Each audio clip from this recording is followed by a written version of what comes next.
လွန်ခဲ့တဲ့9နှစ်ကဒီလိုမိုးရွာတဲ့နေမျိုးမှာပဲຫນွေဦးဟာမျက်နှိုးနဲ့စတင်ဆုံတွေ့ခဲ့တာပါမျက်နှိုးဟာရိုးရှင်းပြီးအေးချမ်းတဲ့အမျိုးသမီးတစ်ယောက်သူမရဲ့အပြုံးတွေကຫນွေဦးရဲ့ခက်ခဲကြမ်းတမ်းတဲ့လောကဓာတ်တွေကိုအရေးပျော်ကျစေခဲ့တယ်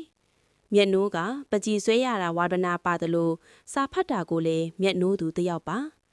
သူတို့နှစ်ယောက်ရဲ့ကြားမှာအပြန်အလှန်နားလည်မှုဆိုတာအခိုင်အမာဆုံးတတိုင်းကြီးတစ်ခုလိုရှိနေခဲ့တယ်။နှွေဦးအလုတ်တွေပိမန်းလာတဲ့အခါမျက်နှိုးက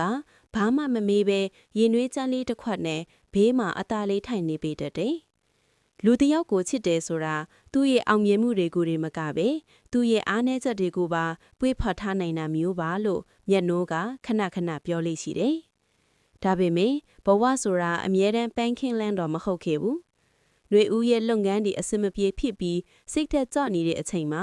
မျက်နှိုးဟာအနားမှာရှိနေပေးခဲ့တဲ့တူးဒီတော့ခွန်အားဖြစ်ခဲ့တယ်။သူမပိုင်ဆိုင်တဲ့လက်ဝတ်ရတနာအချို့ကိုတောင်နှွေဦးအတွက်ထုတ်ရောင်းပေးဖို့ဝမလီဟေဘူး။ကျမအတွက်တော့ရှင်ရှိနေရင်အားလုံးပြည့်စုံနေပါပြီဆိုတဲ့စကားတစ်ခွန်းက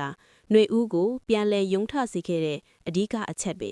။အခုတော့နှွေဦးဟာအောင်မြင်တဲ့လုပ်ငန်းရှင်ဒီလောက်ဖြစ်နေပါပြီ။ဒါပေမဲ့သူဘယ်တော့မှမမေ့တာကတော့ဘေးနားမှာအမြဲရှိနေပေးတဲ့ချစ်ရသောအမျိုးသမီးညက်နိုးပါပဲ။နှွေဦးကော်ဖီခွက်ကိုချလိုက်ပြီးပြုံးလိုက်တယ်။အိမ်ရှိတကားဝါကနေမျက်နှိုးပြန်လာတာကိုတွေးလိုက်ရလို့ပါ။ပြန်လာပြီလားမျက်နှိုး။မျက်နှိုးကစိုးစိုးနေတဲ့သေးကလေးကိုပိတ်ရင်းပြုံးပြလိုက်တယ်။အဲ့ဒီအပြုံးဟာနှွေဦးအတွက်တော့ကဘာပေါ်မှာအလှဆုံးနဲ့အနှွေးထွေးဆုံးအရာတစ်ခုပေါ့။ဒီဇက်လန်းလေးကိုသဘောကျမယ်လို့မျှော်လင့်ပါတယ်ရှင်။